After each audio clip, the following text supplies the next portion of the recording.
माताएं कहती हैं हम नवरात्र में माता जी का व्रत रख रहे हैं, हम नवरात्र में उपासना कर रहे हैं, हम नवरात्र में माता की जोत खड़ी कर रहे हैं, हम नवरात्र में माता का अनुष्ठान। बिल्कुल करो, अनुष्ठान करना जरूरी है। आप व्रत करती हो जरूर करो, आप साधना करती हो, आपके घर में जैसा होता है वैसा करो, आपके घर में जो होता है वो करो। पर साथ में नवरात्र में यदि प्रेमवश नवरात्र में अगर माँ जगतजननी जगदम्बा का अम्बा का दर्शन करने के लिए माता रानी के मंदिर तक जा रहे हो तो एक पुष्प की 9 पंखुड़ियां जरूर लेकर जाओ या 9 पुष्प ले। और वो भी नहीं कर सकते, अपने घर में माँ जगत जननी को 9 चावल के दाने लाल चंदन में कर कर अर्पित करो। माँ रिझाओ, देवी को रिझाओ। और शंकर की जितनी आराधना कर सकते हो, श्री शिवा नमस्तुभ्यं, श्री शिवा नमस्तुभ्यं, श्री शिवा नमस्तुभ्यं, श्री शिवा। तुम शिव की आराधना जितनी कर सकते हो, दिल से जितनी आराधना कर सकते हो उतनी करो। भगवान शंकर को जितना रिझा सकते हो उतना रिझा। शंकर जी कह रहे हैं कि मैं नहीं जा पा रहा हूं, पर पार्वती तुम जाओगी मेरे ऊपर जल चढ़ाकर, तुम्हारे पितृ प्रसन्न मिलेंगे, तुम्हारे पितृ नाना प्रसन्न मिलेंगे, तुम क्यों चिंता करते? जाओ।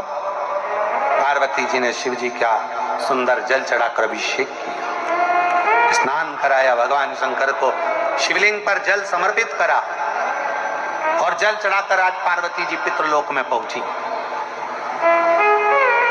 अपने नाना जी के। क्या देखती हैं? सुंदर स्वरूप, इतना उमंग, इतना उत्साह, इतना त्योहार मेरे नाना जी के यहाँ कभी नहीं मना। जो शंकर भगवान को मैं जल चढ़ाकर आई तो आज पितृलोक में तो आतिशबाजी हो रही है, पितृलोक में तो नगाड़े बज रहे हैं, पितृलोक में तो सेनाइयां बज रही हैं, पितृलोक में मंगलाचार हो रहा है, पितृलोक में वाद्य यंत्रों का स्वर आनंदित कर रहा है, देवता आनंद पा रहे हैं, पुष्पों की वृष्टि कर रहा है। पितृलोक का बड़ा सुख। पार्वती जी को लगा कि इतना पितरों के लोक में तो मैंने कभी सुख देखा ही नहीं है, इतना पितरों का लोक में सुख है। बात क्या है? पितृलोक में जैसे ही गई अपने नाना जी के पास में, पितरों के पास में जाकर उनके गोदी में माँ पार्वती जी बैठकर पूछती हैं, नाना जी पहले आई पर पितृलोक में इतना सुख नहीं दिखा, पितृलोक में इतनी दुआ नहीं मिली, पितृलोक में इतना आशीर्वाद नहीं मिला, पितृलोक में इतना सुख नहीं मिला, ये आज कैसे प्राप्त हो रहा है? पितृलोक से पितृ नाना पार्वती से कहते हैं, देवाधिदेव महादेव पर चढ़ा हुआ जल जब हमें प्राप्त होता है, हम सारे पितृ आशीर्वाद प्रदान करना प्रारंभ कर देते हैं, वर देना चालू कर देते हैं।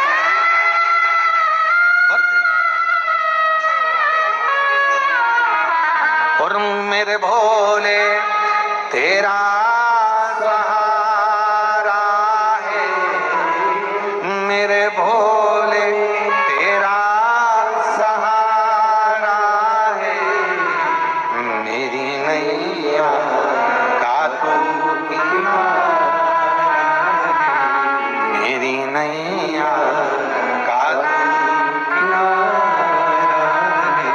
चढ़ाते हैं वो जल 33 कोटि देवताओं को प्राप्त होता है, वो जल सारे गंधर्व अप्सरा पितर सबको प्राप्त होता है, वो जल हमारा कल्याण कर देता है। तुम खुद अंदाजा लगाइए, आज से पहले जरा अंदाजा लगा कर देखना, जिसको पत्रिका दिखाते थे वो कहता था पितृदोष है, जिसको अपना हाथ दिखाओ काल सर्प दोष है।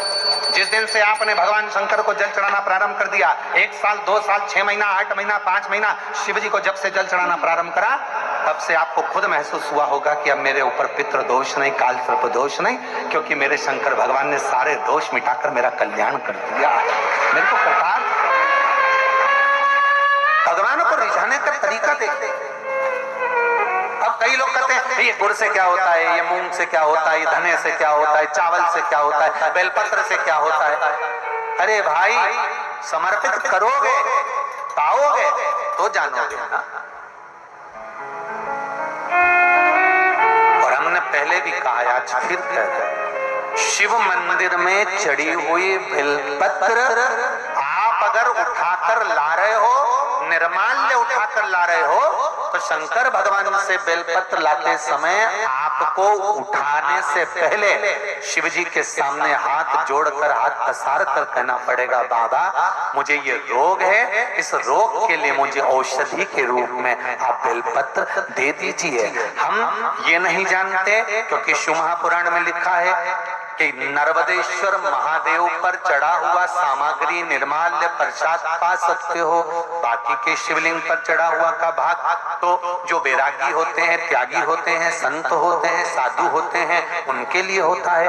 पर यदि हम नर्मदेश्वर महादेव नहीं भी है और हमको रोग है, तकलीफ है, कष्ट है, तो जो बेलपत्र हम शंकर जी से मांग कर ला रहे हैं, उनसे कह कर लाओ हमें औषधि दे दीजिए, तो वो औषधि के रूप में हम लेकर आएंगे, तो वो हम खाएंगे तो हमारे शरीर को वो लगेगी।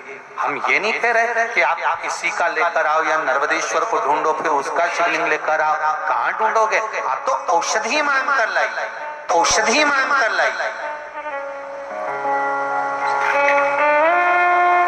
आप उससे औषधि के रूप में मांगो।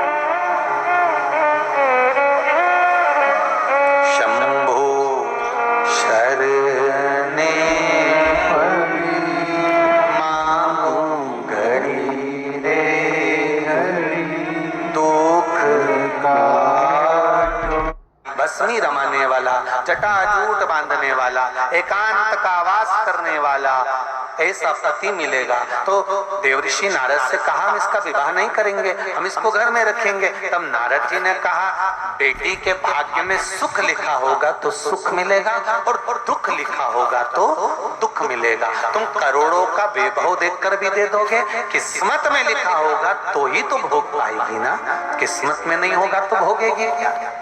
ऐसा नीला कलर का पुष्प होता है, देखो छोटा है थोड़ा हमारे हाथ में, ये फूल का बेटा है, ठीक है, पूरा फूल नहीं है, ठीक है, फूल का बेटा है ये छोटा सा। अच्छा दिख रहा है?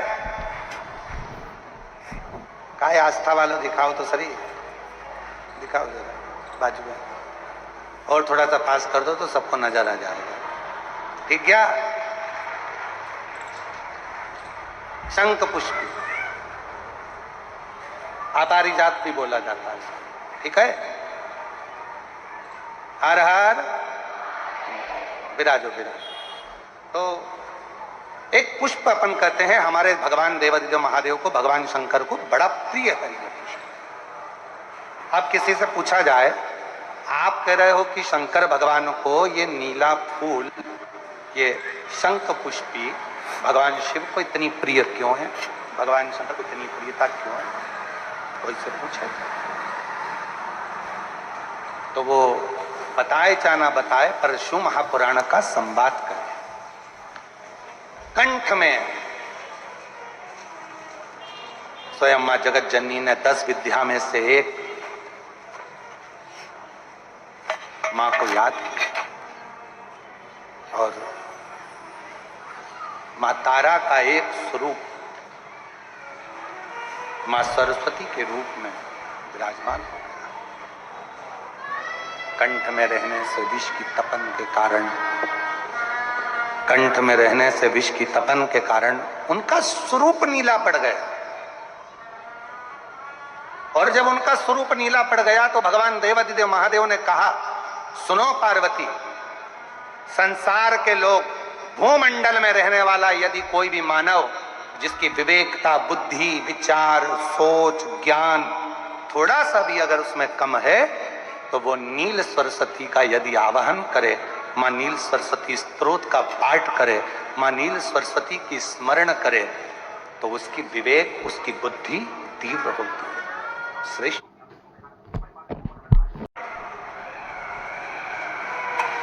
कोई मां नील सरस्वती का स्तोत्र का पाठ नहीं कर पाए, आराधना नहीं कर पाए, साधना नहीं कर पाए, स्मरण ना कर पाए, अगर कोई बच्चा एक शंख पुष्पी पुष्प को समर्पित कर कर जलाधारी पर, और एक लोटा जल यदि वो समर्पित करता है और उस जल का आचमन कोई बच्चा नित्य प्रति करता है, तो वो बच्चा धीरे धीरे विद्वत्ता धारण करता ही जाता है। जो याद करता है वो भूलता नहीं। ये मां नील सरस्वती की कथा है। दो सरस्वती का दर्शन आपको और हमको होता है, दो सरस्वती का स्मरण आप और हम करते हैं। एक सरस्वती जो स्वयं श्वेत वस्त्र धारण करी है, हंस पर बैठी हैं और बड़े आनंद के साथ में मां सरस्वती का सुंदर स्वरूप है। पर एक सरस्वती ऐसी हैं जो नीला उनका स्वरूप है और नील सरस्वती के रूप में उनकी पूजन होती है। मां नील सरस्वती। महाराज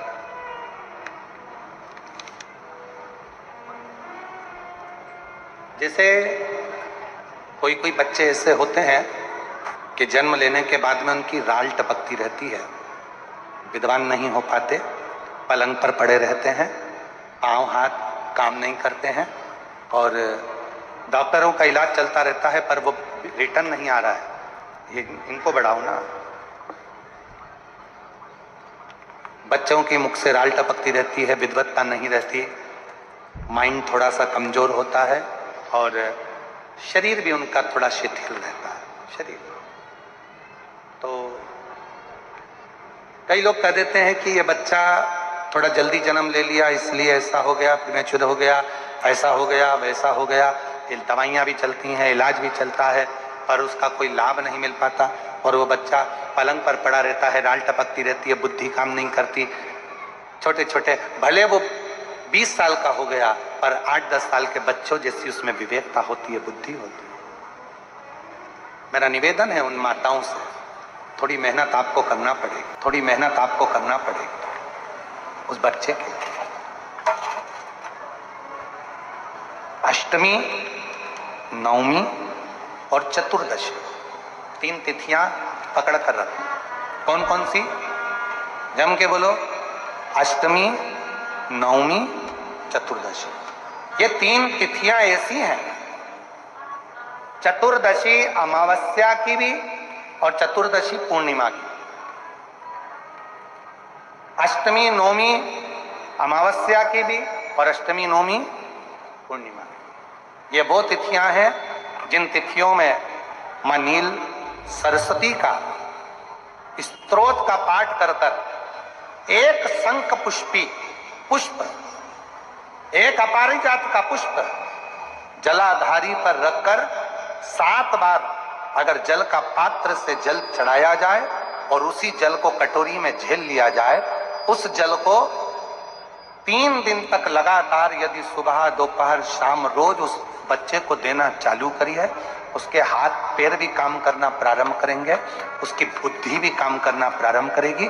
जो वो पलंग पर पड़े पड़े राल टपकाता रहता है, उसको लोग कहते हैं कि 18 साल का हो गया और दिमाग केवल 10 साल का है, 5 साल का है, उसमें धीरे धीरे बुद्धि प्रबल होना प्रारंभ हो जाएगी और वो भी एक दिन कार्य करना प्रारंभ करेगी। इसको प्रीमेच्योर बच्चे भी कहते हैं। लोग कहते हैं ये बच्चा जल्दी हो गया था, ये बच्चा बीमार पड़ गया था, बचपन में इसको कोई इंजेक्शन ऐसा लग गया था, बचपन में ऐसा हो गया था, बचपन में वैसा हो गया था, गर्भाशय का जल उसके मुख में चले गया था, तो ये बच्चे की ऐसी गति हो रही है। उस बच्चे के लिए अगर आपके आसपास के क्षेत्र में भी कोई बच्चा ऐसा है तो उसको मां नील सरस्वती का स्मरण जरूर करें।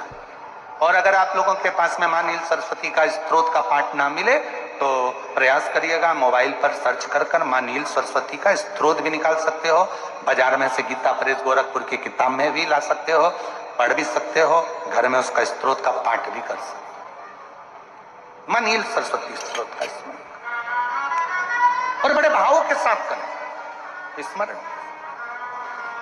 और कोई कोई माताएं कह देती हैं, कोई बच्चा कह देता है मम्मी मुझे याद नहीं होता, याद करता हूं परीक्षा हॉल में जाकर भूल जाता हूं, मैं कुछ पढ़ता हूं बाद में जाके भूल जाता हूं, स्मरण में नहीं रहता। तो उनसे भी निवेदन है, आप मां नील पाठ नहीं पढ़ सकते, स्तोत्र नहीं कर सकते, संस्कृत में नहीं पढ़ सकते, तो मां नील सरस्वती के नाम से अष्टमी, नवमी और चतुर्दशी के दिन एक शंख पुष्पी पुष्प को, नीला कलर का जो फूल होता है बेल में लगा होता है, जो शिव जी को अति प्रिय होता है, उस पुष्प को आप जलाधारी पर रख दीजिए। जलाधारी जानते हो ना सब लोग?